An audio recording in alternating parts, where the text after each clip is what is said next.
لسترګو به پورته کړل قرار باندې درانه چې ولې داغه ښکل یار باندې درانه چې ولې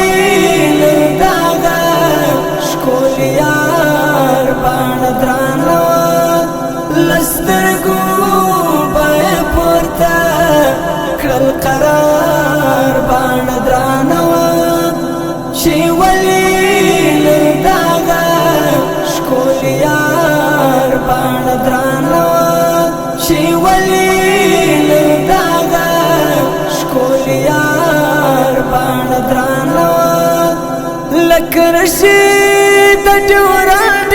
خدای زړه خاطر راوړه لکه رشید ډیورنډ خدای زړه خاطر راوړه لکه رشید ډیورنډ خدای زړه خاطر راوړه لکه رشید ډیورنډ خدای زړه خاطر راوړه پردا یو افغان پر ټول لار باندې درانه پردا یو افغان پر ټول لار باندې درانه لسترګو به پورته کړل قرار باندې درانه چې ولې داغه ښکل یار باندې درانه چې ولې داغه ښکل یار باندې درانه مور کې وای په اختر مې سترګې نادر واړولې مور کې وای په اختر مې سترګې نادر واړولې مور کې وای په اختر مې سترګې نادر واړولې مور کې وای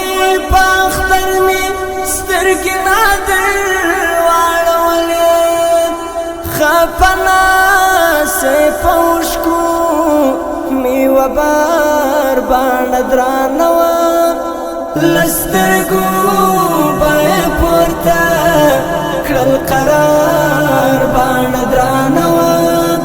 چې ولې داغه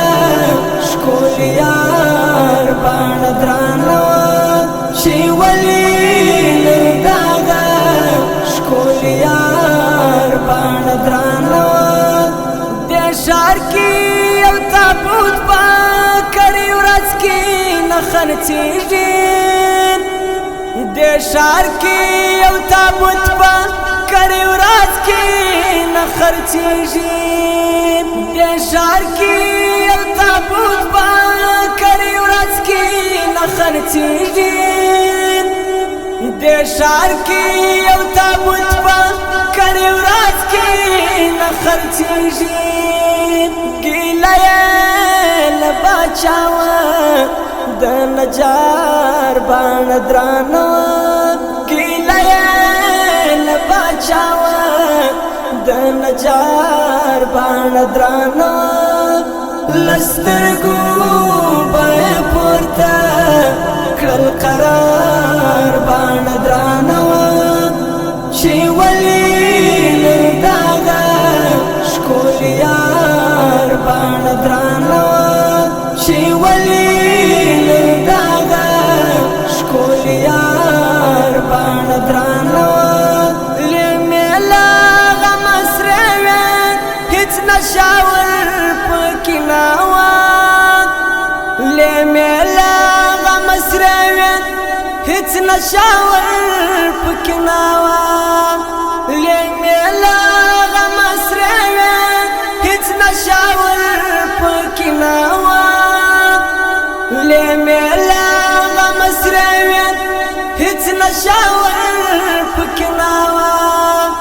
ګومان کوي نو ځکه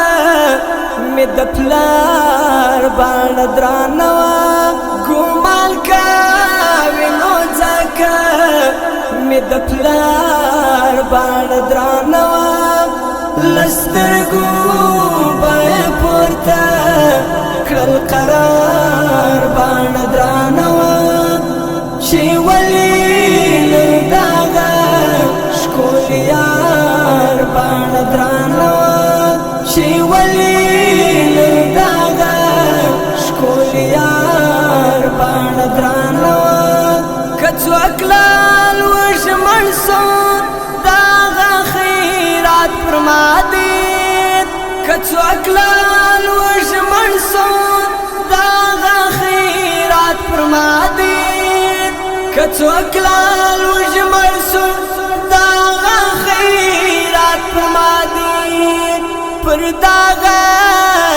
د کلي د سردار باڼه درانه وه پر دغه د کلي د سردار باڼه درانه وه له سترګو به یې پورته کړل قرار باڼه درانه وه چې ولې له دغه ښکلي یار باڼه درانه وه چې ولې له دغه ښکلي یار باڼه درانه وه څو کاله وروسته بېرته ورکه اشنا کلي ته راغلې څو کاله وروسته بېرته ورکه اشنا کلي ته راغلې څو کاله وروسته بېرته ورکه اشنا کلي ته راغلې څو کاله وروسته بېرته ورکه اشنا کلي ته راغلې نو ځکه مستغفره دغه یار باڼه درانه وه نو ځکه مستغفره دغه یار باڼه درانه وه له سترګو به یې پورته کړل قرار باڼه